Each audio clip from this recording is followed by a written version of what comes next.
Welcome to the Alex Merced cast, where Alex Merced of alexmerced.com brings you principled, thoughtful, libertarian commentary on issues that matter.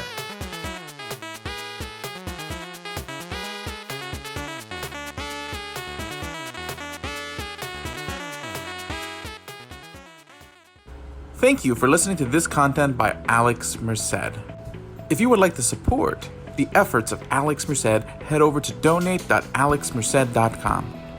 Here you'll find options for monthly donations, one-time donations, and several offers that you can take advantage of.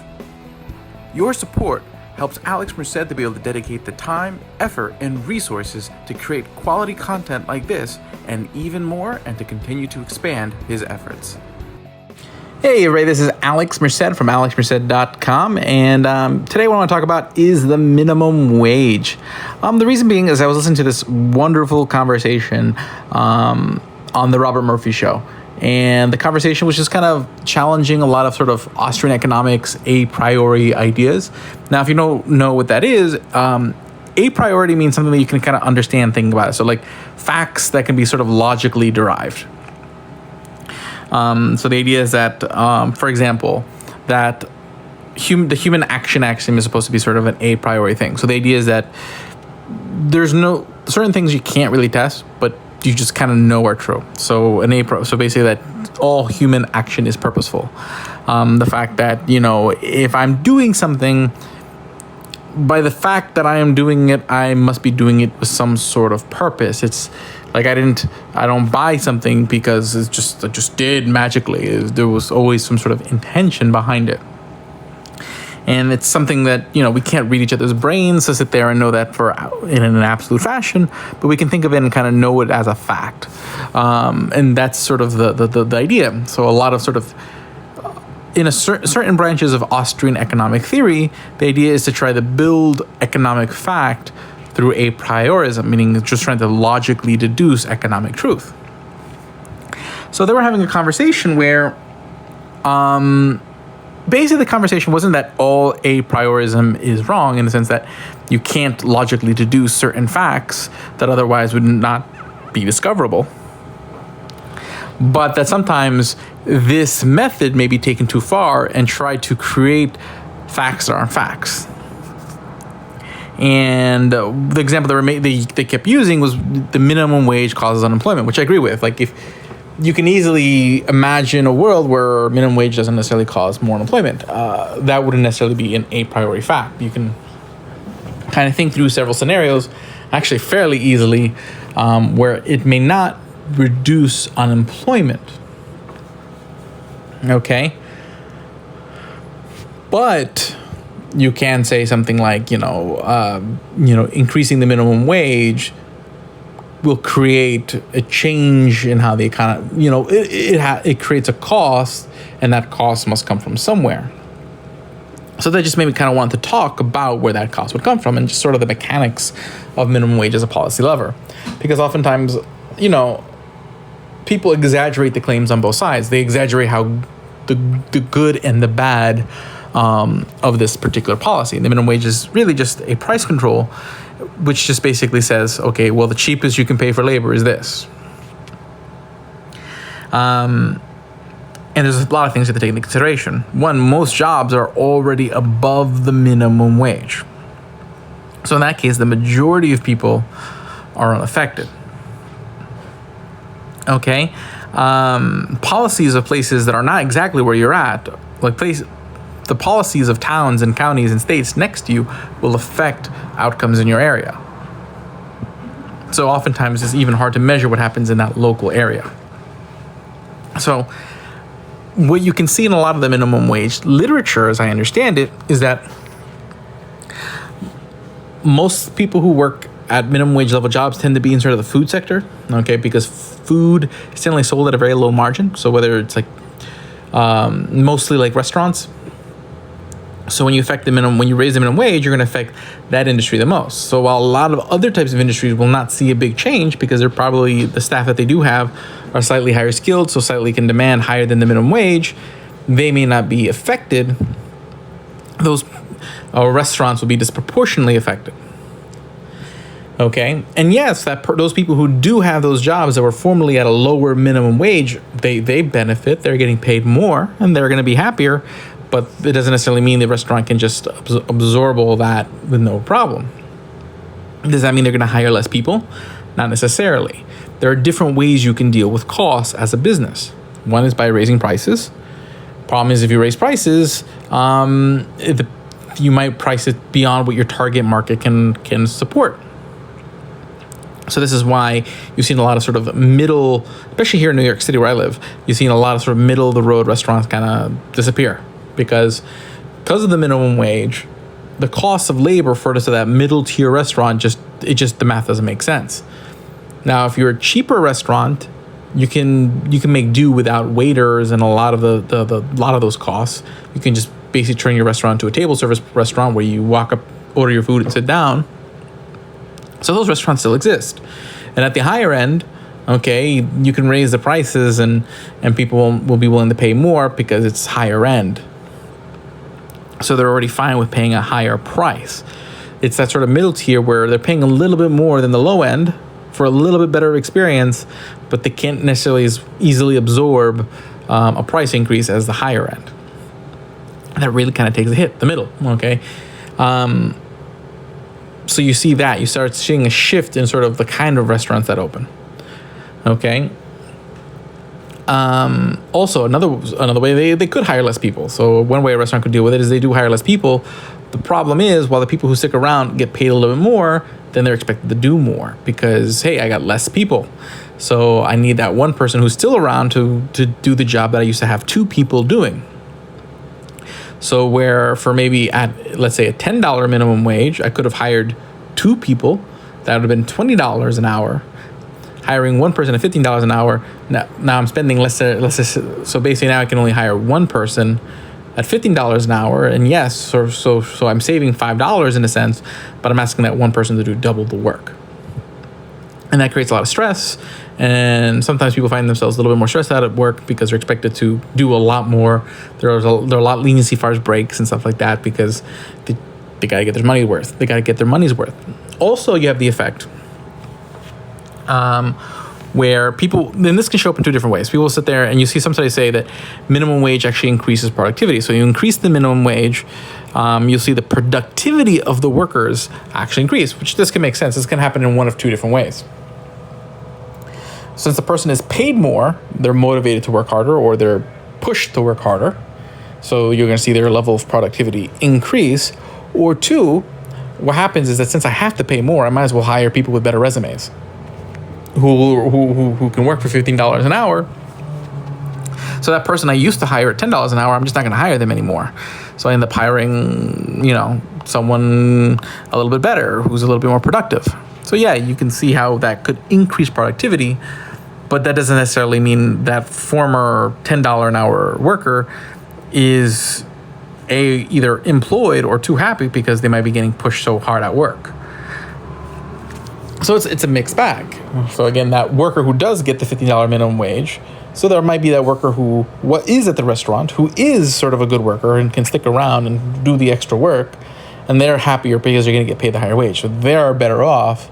But the person who maybe isn't necessarily up to that level of productivity, who loses their job, is worse off. The restaurant's worse off because they can't provide the same level of service because they're having less waiters to serve the X number of tables. So either that restaurant has a hard time existing in that space. And another way you can deal with the cost is you cut back on the quality of your food. So that would be another way. And the last way you can deal with it is you have a lower profit if you have a profit margin to sacrifice. Problem with sacrificing your profit margin is that when you want to grow a business, you need to have investors, whether they lend you money, whether they buy stock in your company, and they're not choosing you because they just like your business. They're choosing you because you potentially will provide them a return. And that return has to be competitive or comparable to their other choices of the same risk. Okay? So if there are other businesses that are going to be less affected by the minimum wage policy and can offer them for about the same amount of risk, a greater level of reward, then that's where the capital is going to go instead of to your restaurant. So you find it harder to raise capital to grow your business. So it also kind of caps the ability for that type of business to grow and expand, because they just can't get capital. Because why would I want to invest in an industry that's going to make me less money and has more burdens than invest in one that doesn't?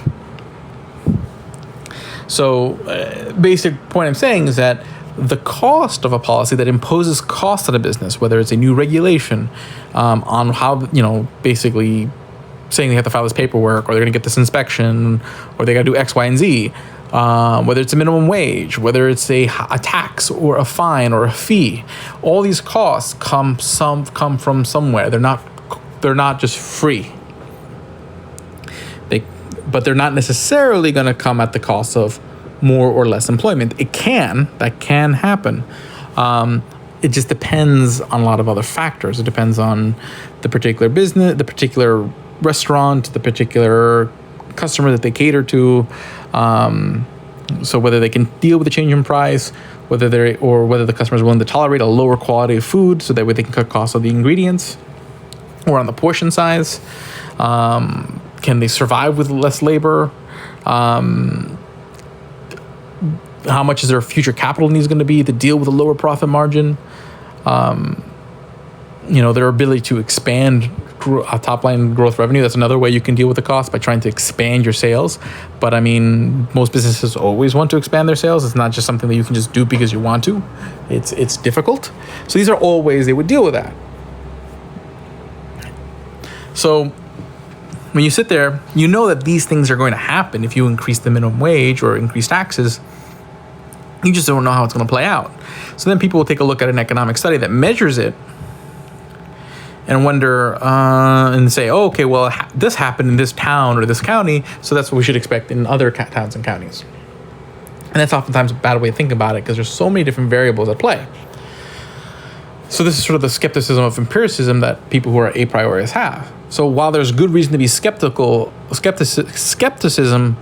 of a priorism, because sometimes if people go too far out and try to make too bold a claim through a priori logic, like in the sense that minimum wage will cause unemployment or reduce employment levels, that claim, and then you listen to the conversation on Robert Murphy's show. I think it explained it really well. It's a really good conversation.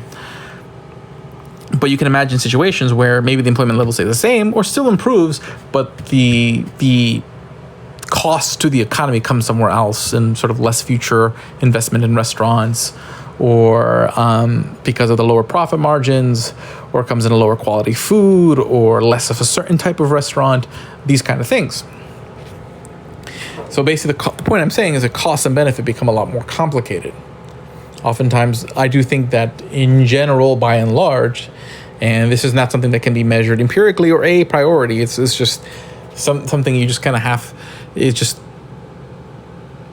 you can think it through, and it seems like it would plausibly be true more often than not, that when the government imposes a policy, the economy will try to optimize. It's going to optimize worse than it would have absent that policy, or it's going to optimize in a different way that overall may be worse off for the economy as a whole.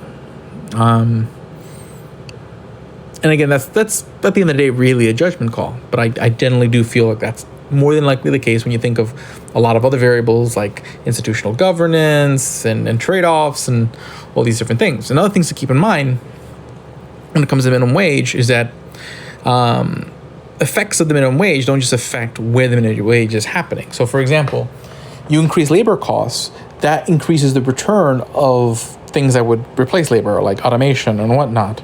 So if you are a business in a county that suddenly raises the minimum wage, you're going to invest in creating technology, or you're going to be willing to invest in technology that will replace that labor so you can save yourself that cost. Problem is, once you create that technology, you're not the only one who may have a need to use it. Other places will now use it. And then other places that don't have the same increases in labor costs, they're still going to use the technology because they're still saving money. So even in places that didn't have the policy in the first place, the changes in investment patterns will still create potential future less growth in unemployment, either reduction in the new jobs that are created or even reduction of jobs.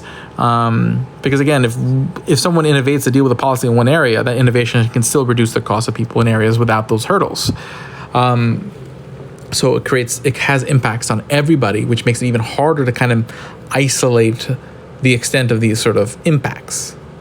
And at the same time, what happens if and on the vice versa. So while that investment in automation could mean, hey, everybody's going to lose a job, or you speed up the rate at which labor gets replaced through automation, at the same time, in the short run, you may have an increase in wages because suddenly if all the good people are going to go work in this town where they can get paid a little bit more, then all the local towns, to make sure that they can still get some of those good people, will have to raise their wages even though their minimum wage hasn't increased. So in the short run, they're all going to have to start competing a little bit harder over that, not necessarily high quality labor, but that higher, lower end labor. In the meanwhile, but at the same time, you're having this investment in automation. So you may have this short run increase in wages, not just in the place where you increase the minimum wage, but in the areas around it, and an increase in productivity in those places. But again, those productive people who are more productive, who are now there because $50 million a wage, would have provided that productivity to maybe a business that could have used it more. So there's also this trade-off that productivity might have disappeared from somewhere else that could have used it more, or where it would have been more worthwhile for the economy in a sense. So there's all these different things that are going on, and you can't really measure all of it, and you can't really logically deduce all of it. You can kind of break it up into pieces and find very useful a priori logical statements that tell you useful things, and you can collect empirical data that tells you useful things. But neither piece is going to 100% put together the puzzle for you.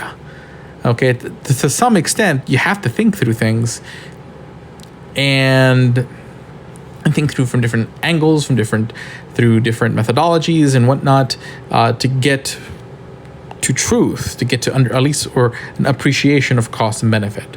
So hopefully this was a kind of a deep dive into thinking through sort of minimum wage as an exploration of understanding why, the data isn't always, you can't just take the data at face value, but you can't just take the logic at face value either. Because while it can be logical, ceteris paribus, meaning if you hold all things constant, okay, so basically if you hold the quality of labor the same, the amount of revenue if I hold ceteris paribus, so if I say a restaurant's going to get the same level of revenue at the same level of productivity from its workers, then